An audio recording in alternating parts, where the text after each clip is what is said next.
फिर वे बोले, अरे अंशुल मैंने तो अभी गुटखा खा लिया है, ऐसे में वीडियो कैसे बना पाओगे यार। फिर मैंने बोला, अरे सर इसमें क्या बात है, हम तो सर कानपुर निवासी है, हमारे यहाँ तो हर कुछ संभव है सर। मेरे दोस्त की चुप्पी बता रही थी कि वो कुछ परंपरागत और आध्यात्मिक वार्तालाप करना चाहता है, इसलिए मैंने तुरंत ही इस चीज को म्यूट कर दिया। किसी पोजीशन का रूप ले रखी थी, मैं इस पोजीशन का हिस्सा नहीं था। फिर मैंने देखा कि एक 28 ग्राम का आदमी और डंबल उठा रहा है 10। लग रहा है जैसे कि अगर मैं इसी प्रकार मेहनत करता रहा तो मेरी जल्दी ये 1.5 पसली 2 में कन्वर्ट हो जाएगी। गुड मॉर्निंग दोस्तों, और बताओ सब बढ़िया। देखो दोस्तों, अपने तो एकदम सब बढ़िया है और उम्मीद है तक आप लोग भी एकदम मस्त हो, तंदुरुस्त हो।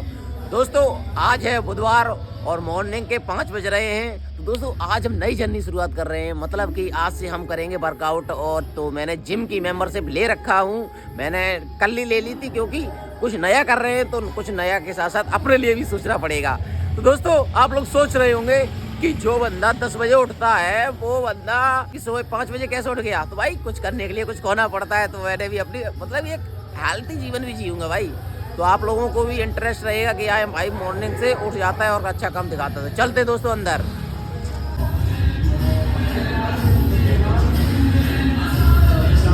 तो दोस्तों ये यहाँ के बॉस, मतलब कि मैम जिम ओनर। दोस्तों भैया हमें पूरा वर्कआउट करेंगे, जैसे मैंने बोला था, मतलब ये पूरा हमें कोच करेंगे। भैया कोच करना देखो पहली बात तो चाहिए हमें कुछ नहीं चाहिए।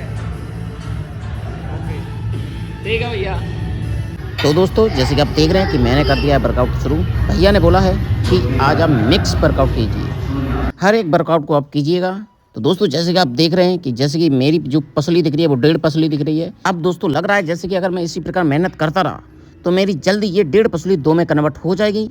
दोस्तों इसीलिए आप अभी तुरंत लाइक ठोंक दीजिए, जैसे कि मुझे मोटिवेट मिले, मैं अगले दिन भी आऊँ, पता चले कि मैंने आज इतनी बॉडी बना ली कि मुझे कल ज़रूरत ना पड़े। दोस्तों मुझे मोटिवेट कीजिए, जैसे कि मैं कल आता रहूँ, मैं रेगुलर आता रहूँ। तो दोस्तों लाइक तो बनता है, पहले लाइक ठोंक। फिर दोस्तों जैसे कि मैं आगे बढ़ता हूँ तो मैं देखता हूँ कि 2 मित्र बहुत ही मेहनत कर रहे थे, बहुत ही लगन से अपने वर्कआउट कर रहे थे, और मेरे अंदर इनको देख देख के आग जल रही थी, मतलब कि मुझे गुस्सा आ रही थी कि मैं क्यों नहीं कर पाऊंगा। तो तुरंत ही मैंने डंबल उठाए और मैं लग गया अपनी वर्कआउट करने में। फिर मैंने देखा कि एक 28 ग्राम का आदमी और डंबल उठा रहा है 10 किलो के। फिर एक मित्र ने सजेशन दिया कि मित्र एक साथ में इतनी जल्दी ना मचाएं, आपकी बॉडी एक दिन में नहीं बन जाएगी, थोड़ा धीरे धीरे करें जिससे कि ये बॉडी दिनों तक चले।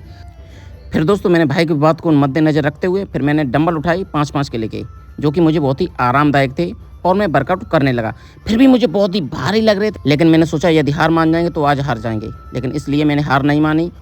फिर मैंने इसी प्रकार 1-2 वर्कआउट और की, जैसे कि आप देख रहे हैं मैंने ये एक वर्कआउट की, फिर उसके बाद मैंने ये दूसरी वर्कआउट की। और इस वर्कआउट पे भाई ने मुझे पूरा 50 किलो का वजन मुझे टांग दिया था, और मैं ऐसे लग रहा था जैसे कि मेरी हाथों की नसें फटी जा रही हैं और मैं टूटी जा रही है। फिर मैं आगे बढ़ते तो देखते हैं ये 6-7 लोग किस प्रकार की वर्कआउट कर रहे हैं, और मैंने इसको देखने लगा तो पता चलता है कि ये वर्कआउट एक अलग ही वर्कआउट थी, ये किसी पोजीशन का रूप ले रखी थी। मैं इस पोजीशन का हिस्सा नहीं था, और मैंने यहाँ पर ही मैंने अपने वर्कआउट को एंड किया और मैंने बॉस से नमस्कार की और मैं अपने घर के लिए निकल आया। दोस्तों मैं वर्कआउट करके वापस आ गया, घर पे आ गया, और समथिंग में 7:30 बज रहे हैं। और अब मैं थोड़ा फ्रेश हो जाऊं और वर्किंग के लिए थोड़ा बैग रेडी करूं। मतलब कि बैग इसलिए रेडी करूंगा क्योंकि उसमें सैंपल रखने पड़ेंगे, मतलब किस डॉक्टर को कौन सा सैंपल देना है वो रखना पड़ेगा, और कहाँ पर जाना है वो। जैसे कि मैं आज जाऊंगा औरैया, इंटीरियर जाऊंगा, मैं औरैया जाऊंगा, तो वहाँ के डॉक्टर की लिस्ट बनाऊंगा, मैं किस किस डॉक्टर से आज मिलूंगा। मतलब मुझे जो 14 डॉक्टर से मिलना है होगा, तो 14 डॉक्टर हैं वहाँ पे, हमारे हैं 28 डॉक्टर। 28 डॉक्टर हैं, तो 28 डॉक्टर में से मैं 14 डॉक्टर को आज मिलूंगा। मतलब 2 बार मिलना होता है एक महीने में, 2 बार 14 डॉक्टर से। और जो 14 डॉक्टर बचते हैं उनको महीने में 2 बार, मतलब 2-2 बार विजिट करनी पड़ती है पूरे 28 डॉक्टर से। तो मतलब कि हम औरैया जाते हैं लगभग में 4 बार।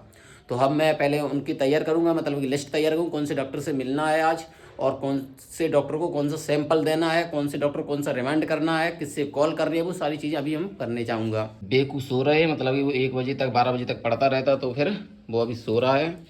और अपना रूम ये है। पहले होते फ्रेश होने के बाद हम जो काम करेंगे पूरा लिस्ट बनाएंगे, सैंपल रखेंगे, बैग को तैयार करेंगे, उसके बाद हम निकलेंगे अपनी वर्किंग पे। पेट वगैरह साफ कराए और मम्मी ने बोला, मम्मी ने चाय बना ली थी और मम्मी ने चाय दे दी। भाई देखो अगर आप लोगों ने चाय ना पी तो आप लोग भी पी लो चाय। देखो हम तो पी रहे हैं चाय, और मतलब कि भाई क्या बोलते हैं उसको, मैं कप में वगैरह नहीं पीता भाई जब तक गिलास में चाय ना हो। मम्मी भी मेरी देखना किस में पी रही हैं, मम्मी देखना नहीं मम्मी का गिलास देखो कितना छोटा है। रेडी हो चुका हूँ, मैंने खाना भी खा लिया है और मम्मी ने बनाया है क्या, बंद गोभी की सब्जी और रोटी। भाई साहब तो मरोड़ दी मैंने सीधी सीधी। और अब हम यहाँ से जा रहे हैं सीधे अपने औरैया। औरैया हम जाएंगे तो यहाँ से मेरे घर से पड़ता है लगभग मैं 80 किलोमीटर औरैया। लगभग में 80 किलोमीटर है। इटावा से 65 किलोमीटर है, तो इटावा हमारे घर से 15 किलोमीटर है। तो हम जाएंगे, जैसे कि मैंने बोला था कि मैंने डॉक्टर लिस्ट बनाई है, वो डॉक्टर लिस्ट दिखा रहे हैं आपको कितने डॉक्टर मैंने लिस्ट में किए हैं, और सैंपल भी मैंने रख लिया अपने बैग में। मम्मी को पहले मिलाते हैं। ये मम्मी रोटी बना रही हैं और हम लोग खा चुके हैं। जैसे कि हम दोस्तों आपको मैं बता रहा था कि जैसे कि ये मेरी मतलब कंपनी हमें ये प्रोवाइड करती है सारी ये बुक्स वगैरह डॉक्टर को देने के लिए। तो इसी में मैंने ये औरैया के लिए डॉक्टर बनाए हैं। ये इतने डॉक्टर मैंने लिख रखा हूँ, 14 डॉक्टर हैं, और मैं ये डॉक्टर लिख रखा हूँ, और बैग मेरा ये रेडी है। मिलते हैं हम औरैया। दोस्तों ऐसा है कि हम गोप्रो से वीडियो अभी इसलिए नहीं बना पा रहे हैं, जो गोप्रो हेलमेट में जो माउंट लगाया जाता है, गोप्रो जिसमें सेट किया जाता है, तो उसको माउंट को मैंने नहीं ले पाया, तो उसको मैं ऑनलाइन करूँगा आज आके। अच्छी गाड़ी आ जाएगी, आने वाली है फरवरी में, वेरी बेस्ट गाड़ी आने वाली है जो आप लोगों को बहुत पसंद आएगी।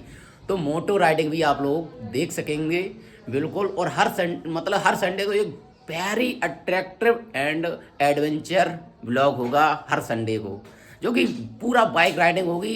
कहीं ना कहीं हम जाएंगे लंबे सफ़र पे, और नाइट को लौटेंगे, सुबह मॉर्निंग में निकलेंगे और शाम को आएंगे लौट के। शाम को नाइट भी हो सकती है। तो जैसे कि मैंने बोला है कि मैं अब चल रहे हैं वर्किंग पे। औरैया आ चुका हूँ, और औरैया आने के बाद जो सबसे पहले मैं काम करता हूँ वर्किंग से पहले, वो करता हूँ मैं सबसे पहले पीता हूँ चाचा जी की चाय। तो पहले चाचा जी की चाय पी जाएगी, क्योंकि चाचा बहुत ही अच्छी चाय बनाते हैं। जैसे मैं औरैया में एंटर करता हूँ मंडी के बगल में, तो वहाँ पे बहुत ही अच्छी चाय बनाते हैं चाचा जी। और जो कि उनके बगल में एक हॉस्पिटल है, इस शिखर ऑप्टिकल एवं कॉन्टैक्ट लेंस आँखों का अस्पताल है ये, और यहीं पे बगल में ये चाचा जी चाय बनाते हैं। तो इनकी चाय पी जाएगी, उसके बाद हम चलेंगे वर्किंग पे, अंदर डॉक्टर से कॉल वगैरह करेंगे। वर्किंग के साथ साथ ब्लॉगिंग कर लगे चाचा। हाँ, यूट्यूब पे वीडियो। चाय पीने के बाद हम आए हैं वर्मा ब्रदर्स के बीच वाले भाई डॉक्टर अशोक वर्मा जी के क्लिनिक पर। जैसे कि आप देख रहे हैं डॉक्टर अशोक वर्मा क्लिनिक है, और उनकी मैडम डॉक्टर ममता वर्मा है, जो कि एक गवर्नमेंट चिकित्सा अधिकारी भी हैं। तो हम उन पर जाते हैं अंदर, और अंदर जाने के बाद हमें पता चलता है कि डॉक्टर साहब हमें नहीं मिलते हैं। जब हमें वो नहीं मिलते हैं, फिर मैंने वहाँ पर रिमाइंडर कार्ड छोड़ा और कुछ सैंपल छोड़े, और मैं वहाँ से निकल आता हूँ बाहर। फिर मैं वहाँ से निकल कर आ जाता हूँ डॉक्टर वीरेंद्र वर्मा जी के पास, जो कि उनके सबसे बड़े भाई हैं। उनके सबसे छोटे भाई से मैं कॉल करके आ चुका हूँ, क्योंकि वहाँ पर मैंने वीडियो नहीं बना पाई, इसलिए मैं आपको नहीं दिखा पा रहा हूँ। जैसे फिर मैंने डॉक्टर साहब से बोला कि सर एक वीडियो बनाना है आपसे, तो डॉक्टर साहब ने परमिशन तो दी है। फिर मैं बोले, अरे अंशुल मैंने तो अभी गुटखा खा लिया है, ऐसे में वीडियो कैसे बना पाओगे यार। फिर मैंने बोला, अरे सर इसमें क्या बात है, हम तो सर कानपुर निवासी है, हमारे यहाँ तो हर कुछ संभव है सर। तो सर हंसते हुए बोले, अरे अंशुल तुम तो पूरी कॉपी कर रहे हो, ये भी बात सही है कि हम तो पूरे कानपुर वाले हैं, फिर क्या टेंशन है, अरे तुम बनाइए वीडियो। फिर मैंने अपने product Meptagesic P and Meptagesic DS syrup की डिटेलिंग की, और उनको बताया कि मेप्टाजेसिक किस प्रकार से बेनिफिट है, किस प्रकार से हमारे पेशेंट के लिए बेनिफिट है। एंड बात करते हैं हम, ये सबसे पहले जो आया है तो मेफेनमिक एंड पैरा में ब्लू क्रॉस ही इंडिया में सबसे पहले लॉन्च किया था मेफेनमिक एंड पैरा में। तो सर हमारा जो प्रोडक्ट आता है मेप्टाजेसिक पी एंड डीएस सिरप, तो सर ये हमारा ओरिजिनल ब्रांड है, और जितने भी अदर सिरप आते हैं वो सारे कॉपी सिरप आते हैं मेफेनमिक एंड पैरा में। तो sir pioneer brand of Blue Cross sir, Meptagesic pioneer brand of Blue Cross है सर इन इंडिया सर। तो सर बहुत खुशी हुए, और सर को मैंने फिर एक ट्रायल भी किया। जैसे कि आप देख रहे हैं, मैंने सिरप का टेस्ट कैंपेन कराया उनको, और इसके बाद सर ने मुझे 100 ml में 20 पीस का ऑर्डर भी दिया डीएस सिरप का, और मैंने सर को बहुत बहुत धन्यवाद बोला कि sir very very thank you sir. और फिर यहाँ से निकलने के बाद हम जाते हैं सीधे डॉक्टर आरसी दुबे जी के पास। फिर वहाँ पर भी मैंने मेप्टाजेसिक पी मेप्टाजेसिक डीएस सिरप का कैंपेन किया और पूरा डिटेलिंग किया, और उन्होंने भी मुझे 10 सिरप का ऑर्डर दिया। इसी प्रकार मैंने हर एक डॉक्टर पर किसी न किसी प्रोडक्ट की कैंपिंग की। किसी पे यदि मैंने PRD की कैंपिंग की है, तो किसी पे मैंने सीडोन 200 mg DT की कैंपिंग की है, तो किसी पे मैंने मेप्टाजेसिक टैबलेट की कैंपिंग की है। तो इसी प्रकार मैं मिलता हूँ 14 डॉक्टर से, लेकिन 14 डॉक्टर्स में से मुझे मिलते हैं केवल 11 डॉक्टर। 3 डॉक्टर मुझे नहीं मिलते हैं, जहाँ पर मैंने ओनली रिमाइंडर छोड़ा एंड सैंपल के भी कुछ पीस छोड़ दिए, जिससे कि डॉक्टर को रिमाइंड रहे और मेरे प्रोडक्ट याद रहे, और वो यदि कोई डॉक्टर प्रिस्क्राइब कर रहा है तो प्रिस्क्राइब करता रहे। यदि कोई डॉक्टर हमें नहीं मिलता हो, वो मेरा प्रिस्क्राइब नहीं कर रहा, तो उसको याद रहेगा कि हाँ लड़का आया था, लड़के ने पूरा अपना वर्किंग निभाया है।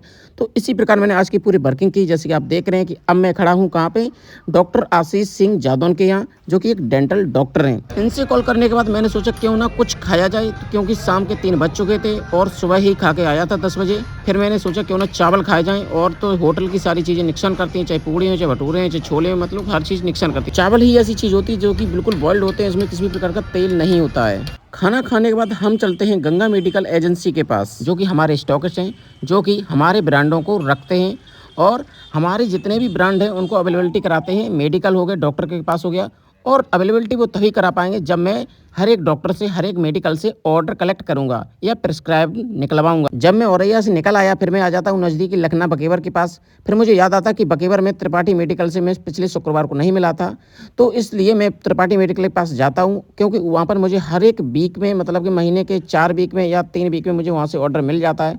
तो फिर मैं मेडिकल पे जाता हूँ और भैया जी से मैं ऑर्डर लेता हूँ। तो इस प्रकार से मैंने वहाँ से ऑर्डर लिया। जैसे कि आप देख रहे हैं, मेडिकल भैया जी का बहुत ही बड़ा है और बहुत ही, मतलब कि इटावा का जॉली मेडिकल और बकेवर का त्रिपाठी मेडिकल दोनों बराबर हैं, और भैया जी के पास बहुत ही भीड़ होती है। मेरे एक मित्र की कॉल आ गई जिसने मेरे साथ में डी फार्मा किया था, मतलब डिप्लोमा इन फार्मेसी किया था। हम दोनों ने साथ में, और दोनों ने साथ में वर्किंग करते हैं, एक ही कंपनी में वर्किंग करते हैं। वो मैन डिवीज़न में हैं, हम एक्सेल डिवीज़न में हैं। वो हमसे 6 महीने पहले लगे थे और हम 6 महीने बाद। तो इस प्रकार से हम लोग दोनों एक ही कंपनी में काम करते हैं। तो भाई रुकना तो संभव है, क्योंकि अपना परम मित्र है, मित्र के हिसाब से रुकना ज़रूरी था। तो अभी वो लखना है, हम बकेवर हैं।